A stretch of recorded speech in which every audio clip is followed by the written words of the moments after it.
자, 오셨습니다. 다시 한번 큰 박수!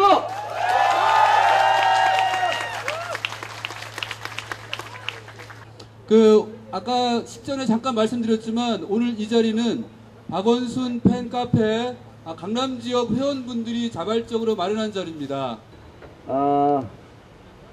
국정원분들 계세요? 국정원분들 한나라당 마음껏 동영상 찍으시고요.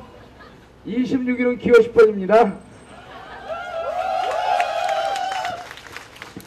오늘 국회 정론관 가서 4시에 기자회견 했습니다.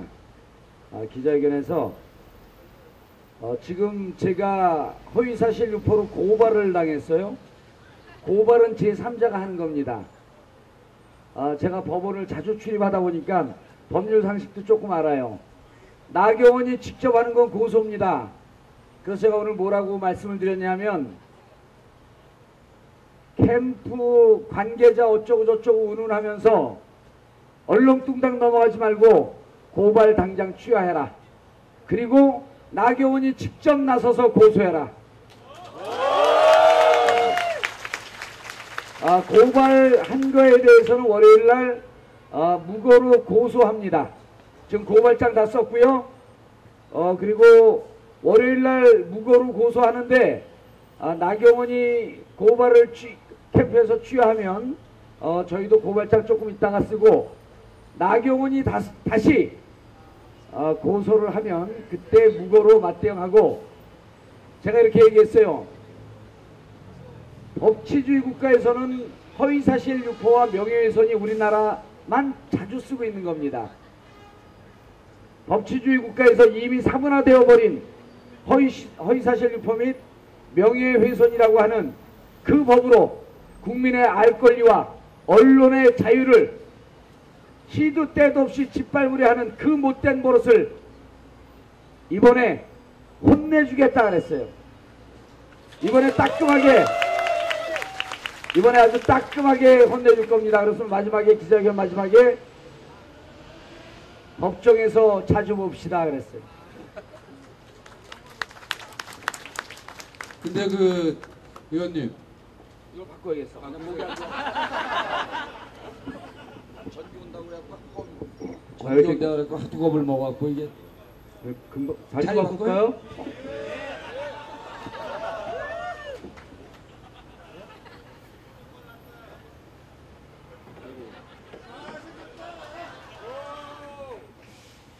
저는 이 자리가 좋은 자리라고 해서 아까 양보해드린 거였는데 그렇고요. 그럼 의원 요번에 그렇게 이제 고발당하신 일을 저는 들어도 잘 모르겠더라고요. 정확하게 좀 경위가 어떻게 된 건지 정확하게 좀 말씀 한번 해주시죠. 나경원 후보가 이렇게 얘기를 했어요. 2005년도에 사립학교법 개정할 때 너무나 민감한 사안이고 아버지가 사립학교를 갖고 있기 때문에 자기는 의원총회나 교과위 위원들 모임하는데 참여를 하지 않았다. 그만큼 자기는 공적으로 훌륭한 사람이다. 그러면서 깔때기를 들이댄 거죠. 그래서 제가 제 방에 찾아온 얘기를 한 겁니다. 의원총회도 안 가고 교과위 회의도 안 가면 그런 사람이 어떻게 사립학교법 개정할 때 학교들 감사 대상 학교 선정할 때 여당 간사인 제 방은 찾아왔느냐. 앞뒤가 맞지 않는 거짓말을 하고 있다.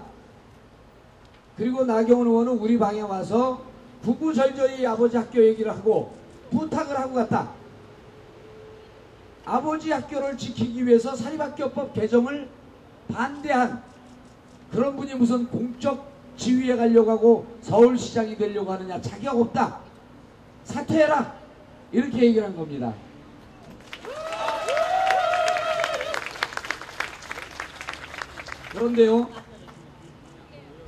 그런데 월요일이었었죠. 손석희 시선집중 월요일이 한 5년 흐른 것 같습니다. 날마다 싸우다 보니까.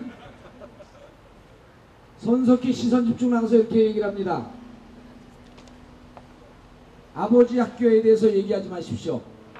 아버지는 아버지고 나는 서울시장 후보 나경원입니다.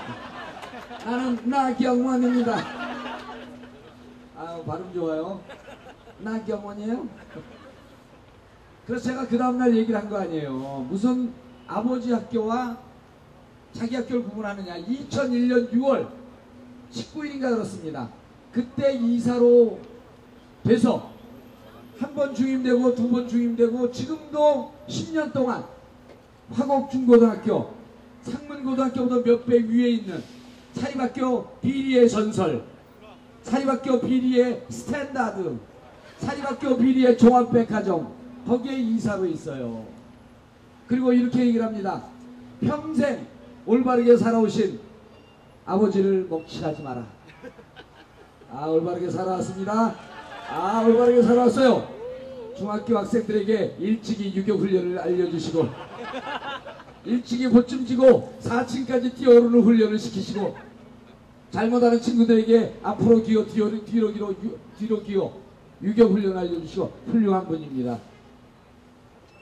그런 아버지를 욕되이 하지 마라. 아, 상문고등학교보다 좋은 학교입니다. 화곡중고등학교는요, 김건모가 나왔죠? 김건모가 나오지 않았나요?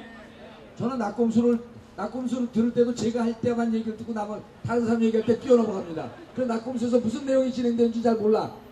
근데 김건모가 나왔죠? 화곡중고등학교. 예, 그 화곡중고등학교는 그날 수사님이 이렇게 얘기를 하잖아요. 가톨릭 수사의 입장에서 이런 말씀 드리면 안 되지만 다시 생각하기 싫은 학교다. 기억에 떠올리고 싶지도 않다. 그보다 더 심한 얘기했어요. 근데 우리가 편집했어요. 왜? 거기는 나경원이 관련되어 있기 때문에. 나경원 명예훼손 시키려고. 그렇게 착각하게끔 얘기를 해버렸어요. 끔찍해요. 깜짝 놀랐어요. 자, 친했죠? 그리고 학교 와갖고 당신은 감사학교를 선정하는 와중에 있었습니다. 그리고 자기 학교를 상세하게 설명을 했어요.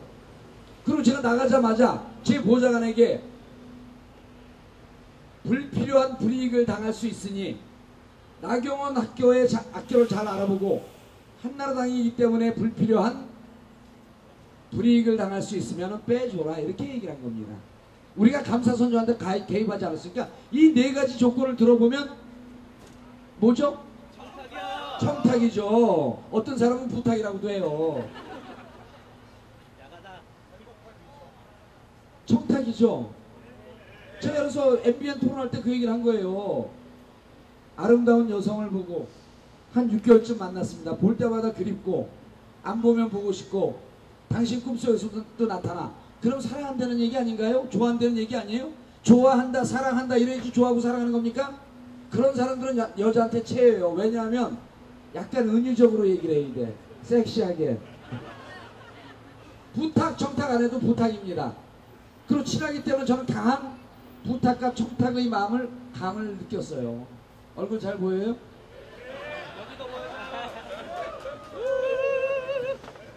그래서 나경원 후보에 대해서 제가 이렇게 얘기를 한 거고, 오늘 기자회견하면서 또 한 말씀 드렸죠.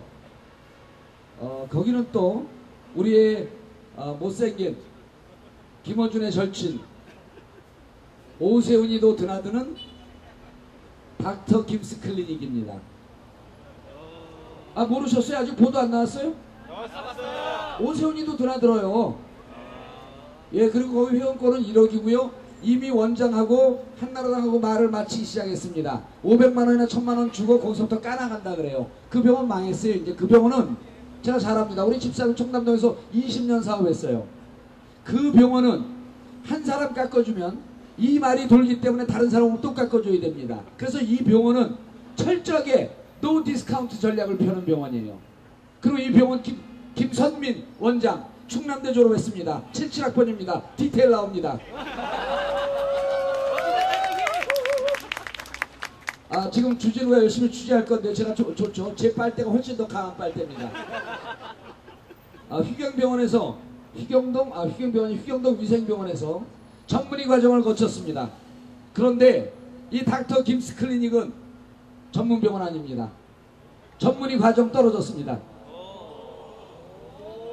전문의 과정 떨어지고 2008년도에 병원이 오픈할 때 이명박 대통령의 화환과 김윤옥 여사의 화환이 왔다는 걸 목격한 사람이 있습니다. 제가 왔다 그러면 여기서 지금 녹음되고 있거든요. 이것과 허위사실 유포로 가요. 왔다는 걸 목격했다는 사람이 찾을 수 있다는 흔적이 여기저기 있습니다.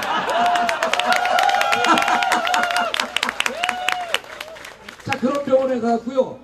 거기는 내과로 업종이 병원이고요. 업태가 내과예요. 그렇게 알고 있어요. 여기요. 세금 탈루한 거 무지하게 많거든요. 제가 월요일 한마디 더 벌리면 이제 국세청에서 치고 들어갑니다. 근데 지금으로부터 한두 달 전에 이미 국세청 세무 감사를 받았습니다. 그리고 무사히 빠져나왔어요. 왜죠? 누군가가 뒤에 있었습니다. 그런데 이번에 우리가 디테일로 까발리면 지금 들어갔어요. 악마기자 주진호 지금 오늘 원래 여기 오고 싶어 했어요. 엄청 내숭 떨지만 예쁜 여자 엄청 좋아합니다. 그 병원은요 심각합니다. 올 1월인가 작년 11월 12월에 청담동에 50억 상당의 빌라를 샀습니다. 그거 제가 추적 들어갔습니다.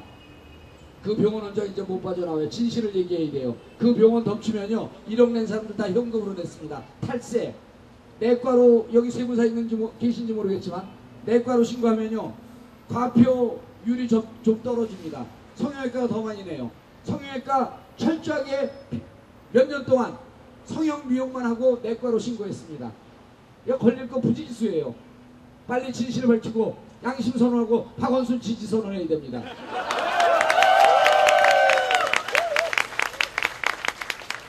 질문하시죠.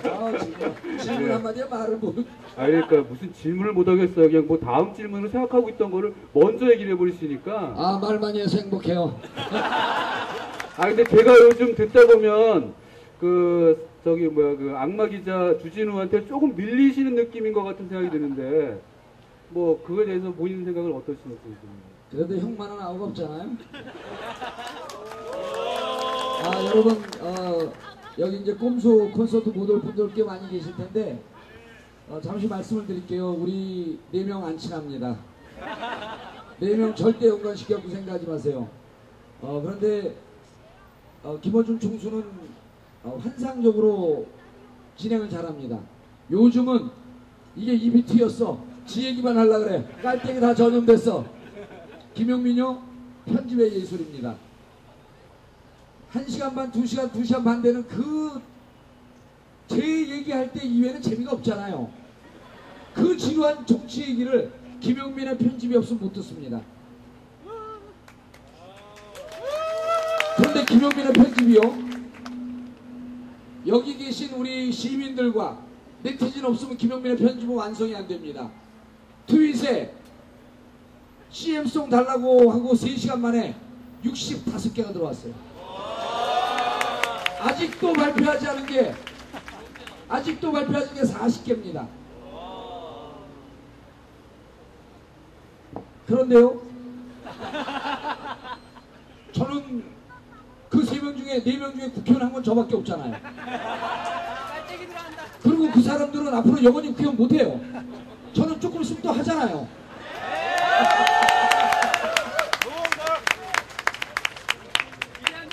그래서 제가 이제 정책을 얘기하고 주진우하고 솔직히 말씀드리면 하루에 전화를 한 15통화씩 합니다. 왜냐하면 제가 굵은 빨대를 쫙 빨아갖고 정보를 주면 디테일을 빼고 그래요. 디테일 잡아오면 제가 정책적으로 빨아옵니다. 오늘 주진우 엄청 바빠요. 제가 3번 빨아줬거든. 그래서 4명이 손발을 맞추는데 정말 박대박 하기 전에는 한 번도 편집 회의를 한 적이 없습니다. 그냥 넷이서 서로 간에 그만큼 마음속에 있는 일체감이 깊다는 얘기예요. 그리고 나름대로 자기 분야에서 김원준은 진행 분야에서, 그 다음에 악마 기자는 취재 분야에서, 김용민은 편집 분야에서, 정봉주는 정치 분야에서, 각 분야에서 절정 고수들입니다. 절정 고수들이 묶여갖고 꼼수다는요 한순간 지나가는 패션이 아니라 전설로 남아있을 클래식이 되는 겁니다. 네, 뭐 많은 분들이 다 같이 박수로 화답해 주시는데 정말 기고만장하십니다. 그리고 저는 어제도 박원순 후보와 누구죠? 나꼼수 후보였나요? 누구죠? 나경원 후보 토론을 봤는데 제가 느끼는 건 참 나경원 후보가 말을 참 잘한다. 이런 느낌 좀 들었어요. 그리고 말도 잘하고 아까 말씀하신 뭐 이제 1억짜리 뭐 쓰니까 모양도 좀 잘 나오고 그러시는데 왜 이렇게 정책을 떠나서 기본적으로 좀 시장을 하기에는 부족한 자질이다라는 얘기가 뭐 인터넷에도 좀 돌고 있고 또 이전에 뭐 자위대 무슨 출범식이니 뭐 이런 이야기들 나오고 있단 말이죠. 그래서 그런 얘기들에 대해서 좀 어떤 최전방 공격수로서 구체적인 디테일 말고 좀 큰 틀에서 봤을 때 나경원 후보가 정치인으로서 서울시장으로서의 어떤 자질 문제 이거 어떻게 생각하시는지 좀 말씀해 주시죠. 별로 관심 없고요. 이렇습니다. 나경원 후보는 어제까지는 3관왕이었었는데요. 오늘부로 5관왕이 됐습니다. 어제까지는 일단 거짓말을 수시로 해댑니다. 그 다음 두 번째요. 말 바꾸기를 해요. 그 다음에 노무현 대통령 사저 얘기했을 때 기억나지 않는다면서 모르세요 하거든요.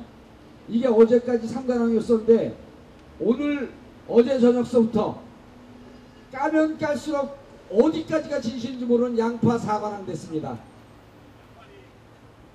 그리고 본인이 자위대를 간 것이 갔다 안 갔다가 문제가 아니라 이 행동이 얼마나 문제가 있는지 모릅니다. 사립학교를 부탁을 했다 안 했다가 문제가 아니라 그 시기에 제방이 온 것이 얼마나 공직자로서 잘못된 행위인 줄 모릅니다. 그래서 마지막에 우리 노무현 재단에서는 문외인간이라고 그랬잖아요. 무개념입니다. 얼굴 주름 피면서 뇌 주름까지 같이 폈어요.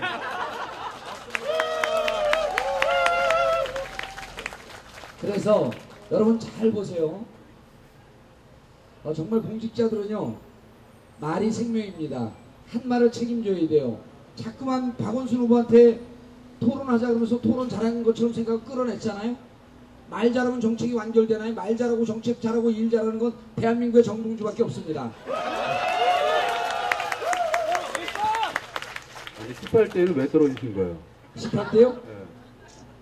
개수가 일단 좀 싹스럽잖아. 18대가 뭐 18대가 건너뛰어 그러면. 여러분 반갑고요. 이제 시작하겠습니다. 소개하겠습니다.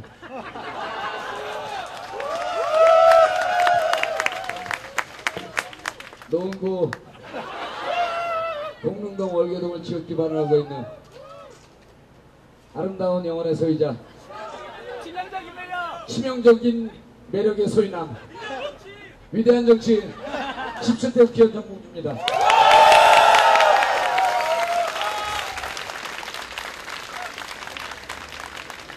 아니 저는 낙검수에서 정봉주 의원님이 이렇게 뜨는 거 보면서 가끔 그런 말씀을 하시는데 저는 서울시장 후보 나가신 줄 알았어요. 서울시장. 서울시장 후보 박원순 후보 안 나왔으면요 정말 나갔습니다. 정말 나갔어요. 그리고 우리 낙검수 전략이 딱 세워졌어요. 난 나간다고 하고 김총수는 말리고 주진우 말리고 김용민 펌프질하고 이런 전략을 다 짜놨어요. 그래서 이번에 먹는다 우리. 그래 교통방송 어떻게 나눠 먹을까 그거 짜고 있었어요. 근데 박원순 저희가 검증 들어간 게요. 사실은 지난주에 언제인지 잘 기억이 나지 않습니다. 저도 기억이 나지 않는 건 기억의 유효기간이 나경원하고 비슷합니다. 잘 잊어먹습니다. 그런데 제가 처음 시작한 날 진성호와 MBC 시선집중에서 아침에 토론했습니다. 그때 제가 뭐라고 예언을 했냐면 이렇게 네거티브로 가는 게 중반전이면 맥이 빠질 것이다. 네거티브 하지 마라. 경고했거든요. 그런데 계속 네거티브로 왔습니다. 저는 정치인이고요. 20대 때 민주화운동 했지만 10년 동안 사업하고 지금 되돌이켜 보면서 제가 사람들은 제가 80학번으로 오해하고 있는데요. 80년생입니다.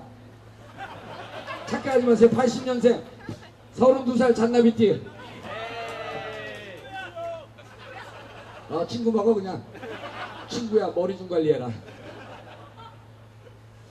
그런데 우리가 살아오면서요. 이래야 되는 거죠. 좀 부정하게 살아오면요. 큰 소리 치면 안 됩니다. 큰 소리 치고 싶으면요. 깨끗하고 당당하게 살아야 돼요. 근데 부정하게 살고 개인적으로 살고 이기적으로 살면서 큰 소리까지 쳐요? 하늘은 두 개를 다 주지 않습니다. 큰 소리 치고 싶으면, 당당하게 살고 싶으면, 당당하다라고 얘기하고 싶으면 자기 살아온 흔적이 깨끗해야 돼요. 그럼 늘 깨끗하고 착하고 정직한 마음을 갖고 살아야 됩니다. 저는요 개인적으로 정치하는데 제가 조국 교수가 막 화를 내길래 가만두지 않겠다 이렇게 트윗에 글을 올렸어요. 그래서 제가 바로 답을 올렸습니다. 왜냐하면 조국 교수처럼 훌륭한 분이 이 정치판 잡놈 스타일의 싸움에 들어와서 망가지면 안 됩니다. 그래서 제가 바로 디펜스에 들어갔어요. 이 잡놈식 싸움은 저희들한테 맡겨두십시오. 제가 합류하겠습니다. 왜냐하면 조국 교수 같은 깨끗하게 살아온 분들, 박원순 변호사처럼 맑게 살아온 분들, 광노현 교육감처럼 정말 성인처럼 살아온 분들, 이분들이 우리 사회에서 망가지고 찢어지고 갈기갈기 찢어지면요, 뒤에서 우리 뒤를 쫓아오는 사람이 깨끗하게 살면 저렇게 당하는구나 하면서 우리 역사의 교훈은 없어지는 겁니다. 잠깐만요. 한나라당 의원들 중에 정봉주처럼 살아온 사람도 없어요. 정봉주 좀 지저분하게 살아왔거든요. 그래도 그쪽 진영 들어가면 1급수예요. 죄송합니다. 제가 깔땡이 들이대려고 때 그만하래요. 네, 조금씩만 좀 빼주시고. 그럼 앞으로 나오세요. 앞으로 나오시든가. 네, 나오세요 이쪽으로. 네. 그럼 나와서 앉으세요. 자, 너무 나오시지 말고. 제일 앞에 나오면 침 튀겨. 와락 울음이 나는 것 같은 그런 느낌으로 얘기하셨어요. 이 선거운동본부에 합류하셔가지고 지금 일을 하고 계신데 정확하게 어떤 목표로 지금 왜냐하면 한나라당 쪽에서는 민주당 그리고 뭐 민노당 그리고 시민단체 이렇게 모여가지고 그 시장이 당선이 됐을 때 과연 시적인 운영이 되겠냐 뭐 이런 식의 질문을 제기한단 말이에요.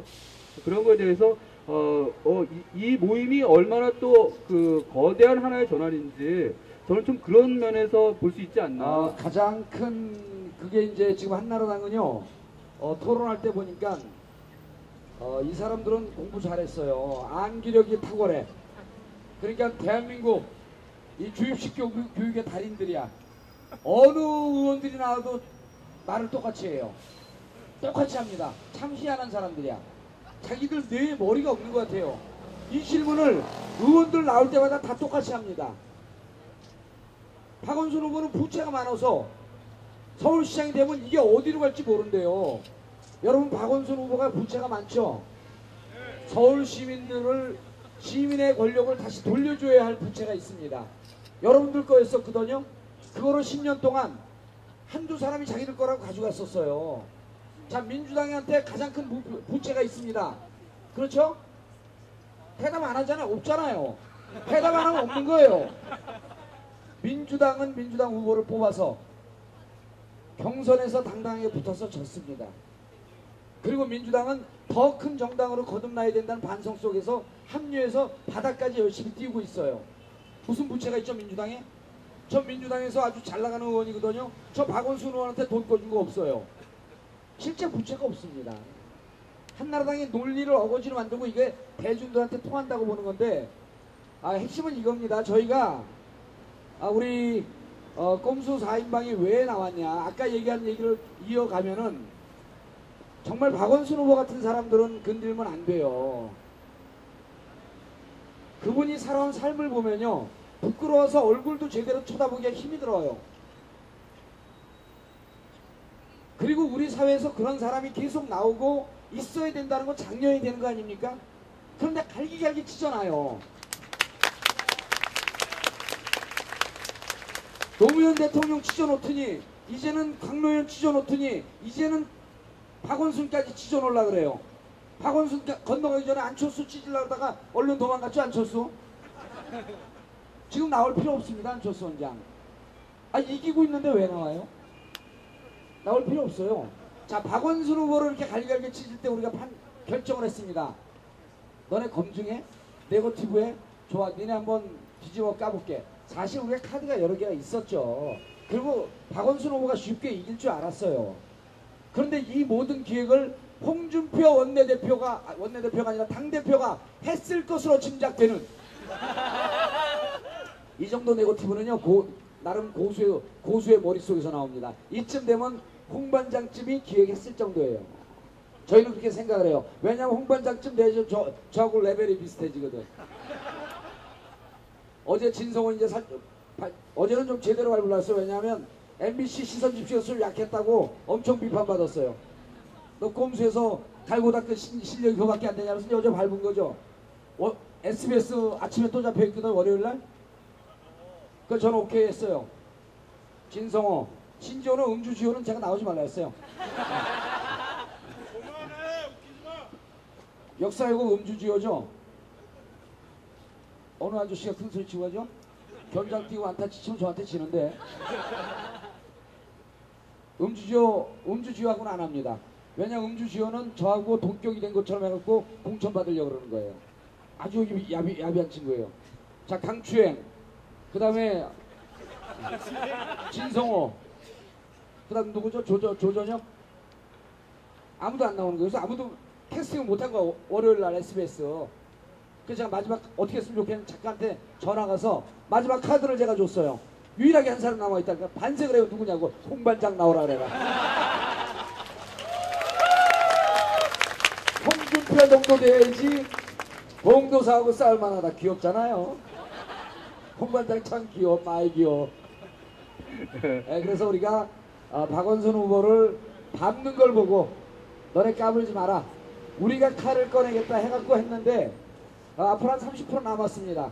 조금 더 발버둥 치면 어제가 그제 평화방송 인터뷰했죠? 평화방송 인터뷰했죠? 우리 나경원 후보가 관심 없어요? 평화방송 내부에서 스포일이 한 얘기입니다. 자화자찬 트윗, 그 질문 빼줘라. 그건 자화자찬 트윗이 아니라 일명 깔때기 트윗이죠. 두 번째, 중구청장 얘기, 중구청 직원 인사한 얘기 빼줘라. 아픈 얘기들입니다. 그리고 그 다음날 아침에 직접 전화가 와서 진행자에게 정봉주 질문 빼주면 안 되겠냐.